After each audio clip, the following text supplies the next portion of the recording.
Jangan sampai kemudian mencalonkan seseorang yang punya kebijakan yang berbeda. Ketika misalnya ada kebijakan yang berbeda dari calon yang diusung oleh partai politik pengusung Pak Jokowi, maka ini akan kontradiktif. Contohnya saya mendengar berkali-kali Pak Anies tetap mencoba untuk mempertahankan ibu kota tetap berada di Jakarta, sementara Pak Jokowi menginginkan adanya suatu kesinambungan kepemimpinan agar visi Indonesia sebagai poros maritim itu juga dapat dijalankan dengan sebaik-baiknya. Inilah yang harus kita hindari.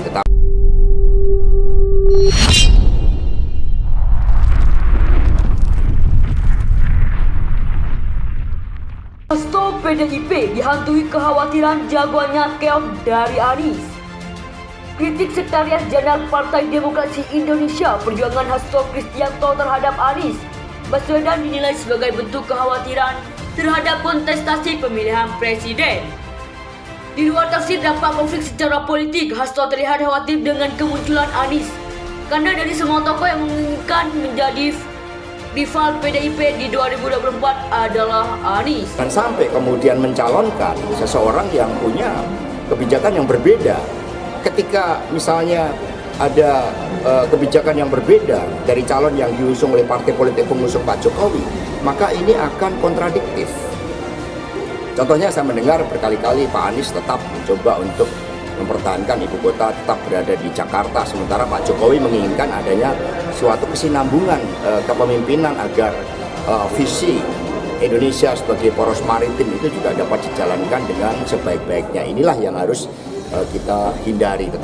Cuma kita harus kembali kepada substansi, kembali kepada makna yang sesungguhnya, bahwa Nasdem berkoalisi dengan pemerintahan sekarang itu kan hasil pemilu 2019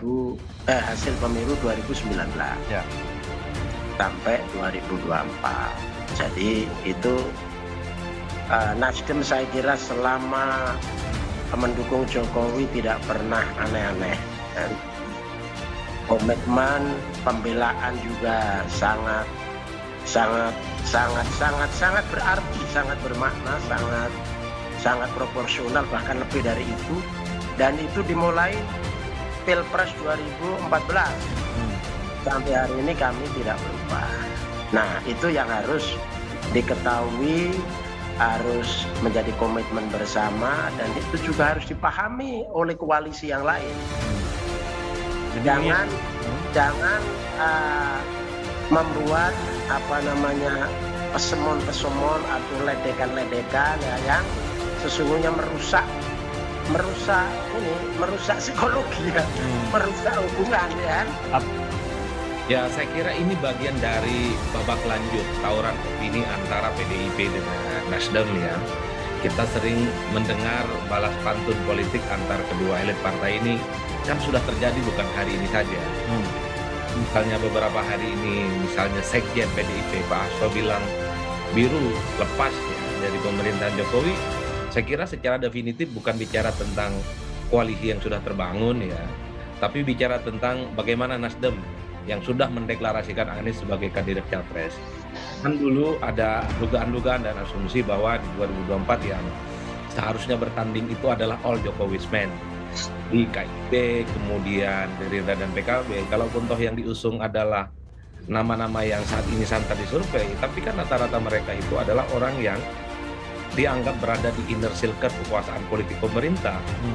Nah, ada jaminan bahwa semua legasi politik, hal-hal yang sudah dilakukan oleh Jokowi akan dilakukan oleh para kandidat capres itu andai menang jadi presiden. Itu yang disebut dengan sustainability development. Jadi Pak Jokowi dan konteks itu tentu tidak perlu khawatir siapapun nanti capres yang akan bertanding dan menang. Tapi beda ceritanya kalau 2024 dan mengusung Anies yang dari dulu memang sebagai sosok dianggap berseberangan dengan Jokowi, bahkan dianggap selalu berhadapan-hadapan gitu ya, yang mungkin di situ ada kekhawatiran kalau Anies jadi presiden, semua proyek-proyek mercusuar yang sudah dilakukan itu tidak akan dilanjutkan. Bahkan mungkin dalam banyak hal apa yang sudah dilakukan oleh Jokowi itu dianggap tidak ada, bahkan ditapikan. Kekhawatiran inilah yang kemudian membuat belakangan PDIP dan Nasdem seringkali terlibat dalam perang urang sarat yang tidak berkesudahan. Dalam konteks itu yang kemudian membuat suasana semakin mendidih ya Mas Timothy. Itu yang kemudian bisa kita tangkap soal biru lepas dari Jokowi. Bukan lagi soal menterinya Jokowi yang dari Nasdem itu membelot, protes atau menjadi oposisi dari dalam. Bukan itu.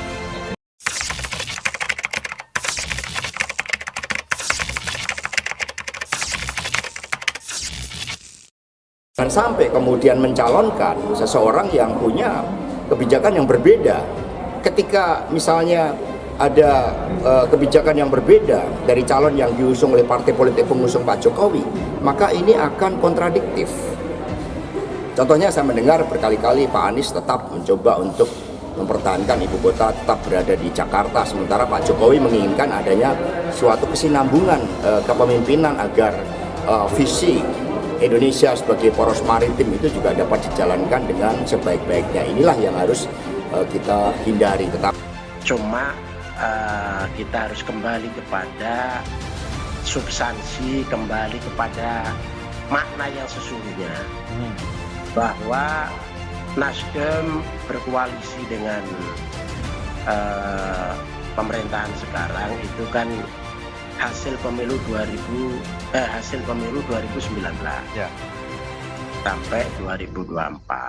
Jadi itu Nasdem saya kira selama mendukung Jokowi tidak pernah aneh-aneh, dan komitmen pembelaan juga sangat berarti, sangat bermakna, sangat proporsional, bahkan lebih dari itu. Dan itu dimulai Pilpres 2014 sampai hari ini kami tidak berubah. Nah, itu yang harus diketahui, harus menjadi komitmen bersama, dan itu juga harus dipahami oleh koalisi yang lain. Jangan membuat pesemon-pesemon atau ledekan-ledekan yang sesungguhnya merusak psikologi ya, merusak hubungan ya. Restu PDIP dihantui kekhawatiran jagoannya keok dari Anies. Kritik Sekretaris Jenderal Partai Demokrasi Indonesia Perjuangan Hasto Kristianto terhadap Anies Baswedan dinilai sebagai bentuk kekhawatiran terhadap kontestasi pemilihan presiden. Di luar tafsir dampak konflik secara politik, Hasto terlihat khawatir dengan kemunculan Anies karena dari semua tokoh yang menginginkan menjadi rival PDIP di 2024 adalah Anies.